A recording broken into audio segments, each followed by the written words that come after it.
नमस्कार मु शशि आपण नहीं आसी पुणी गोटे रेसिपी। आज आम कौन बनइबा आज सिमेई उपमा। देखु प्रथम गोटे पैन नहीं जावा गरम कलापर आम से सिमेई जी आपन खाइबे से क्वांटिटी नहीं कि आम प्रथम फ्राए करनवा टिके हल्का गोल्डन ब्राउन है पर्यंत फ्राए करवा।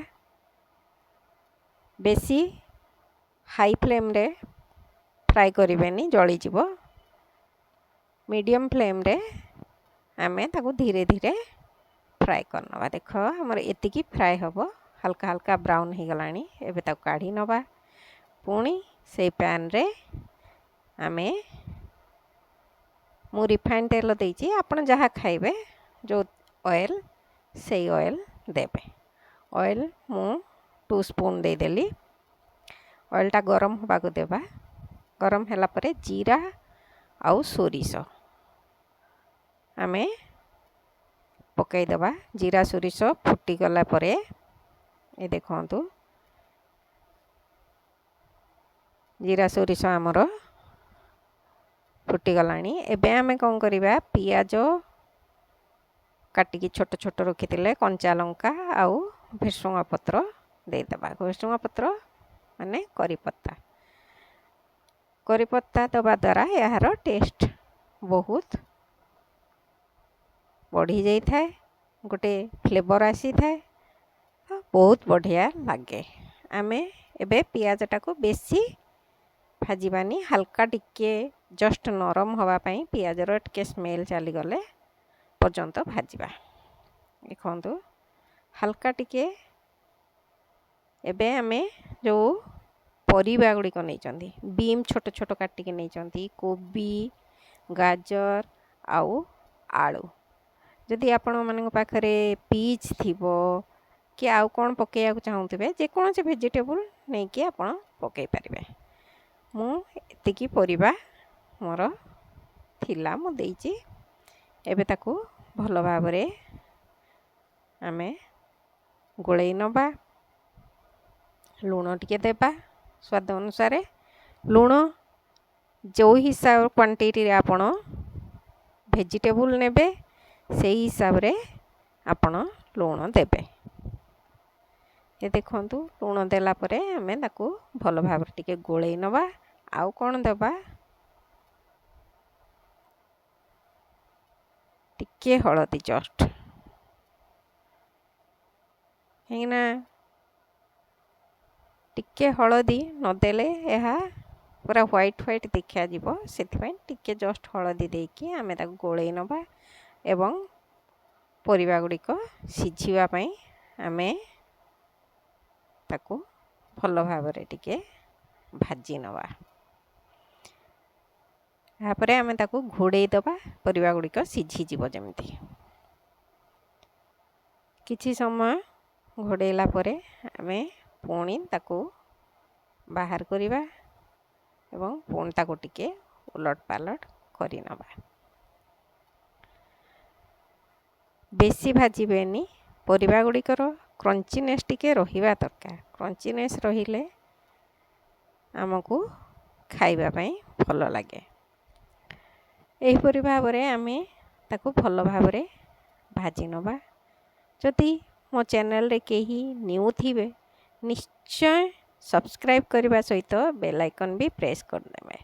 आउ जो पुराना फ्रेंड माने देखुचंती फॉलोअर्स माने देखुचंती से माने लाइक कमेंट शेयर तो निश्चय करिवे।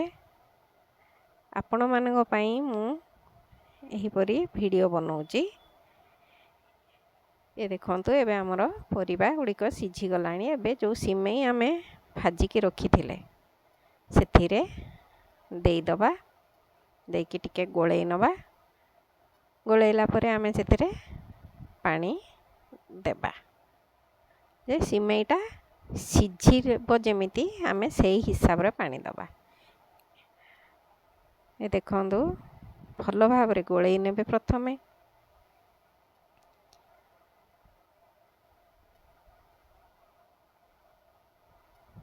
ये मु गोटे ग्लास पानी देली आउ गोटे ग्लास भी देवी।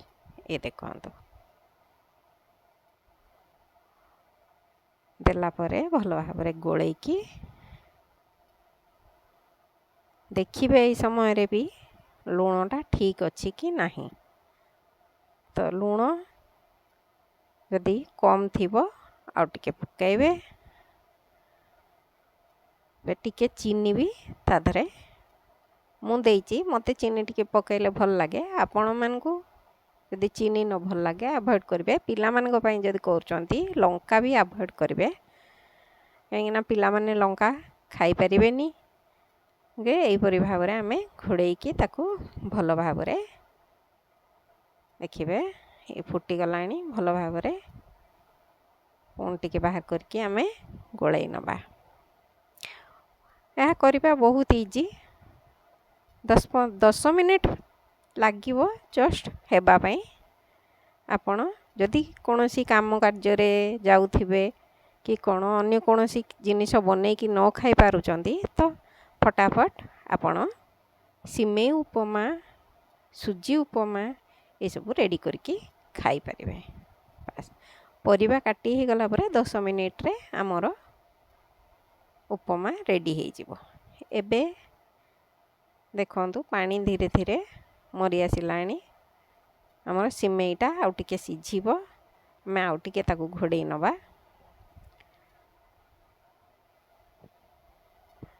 बस आउ किछि समय घोड़ेला परे ये देखंतु आमर सबू पानी मरीगलाणी। आउ आमे ताकू पानी मारिबा को देबानी कहीं ना ये ठंडा हला परे आउरी पानी सुखी जीवो। आमर उपमा एबे रेडी हो गलाणी। एबे आमे कौन करिबा चिली सॉस टिके सॉरी चिली सॉस नुहे टमाटो सॉस टिके दे दवा। कहीं छोट पिला भी खाइले आमको चिली सॉस देले मैंने खाई पारे। आपण मैंने जो चाहूँ चिली सॉस पकई खावाई तो आपण परे पकईकी खाई पारे। एबे आमे सॉस देकी भल भाव टिके ताकू मिक्स कर नबा बा गोलई नबा। बे आमर उपमा पूरा रेडी हो गला सर्व पाई। देखंतु या को गरमा गरम बनइबे गरम गरम खाइबे। यह 10 मिनिट रे पूरा रेडी हो जाए। वे चलतु ये देखंतु सर्व करबा आमर उपमा बहुत टेस्टी। आपण माने थरे कौन प्राय समय करिकी खाइबे देखिबे बहुत टेस्ट लगे। Thank you for watching. जय जगन्नाथ।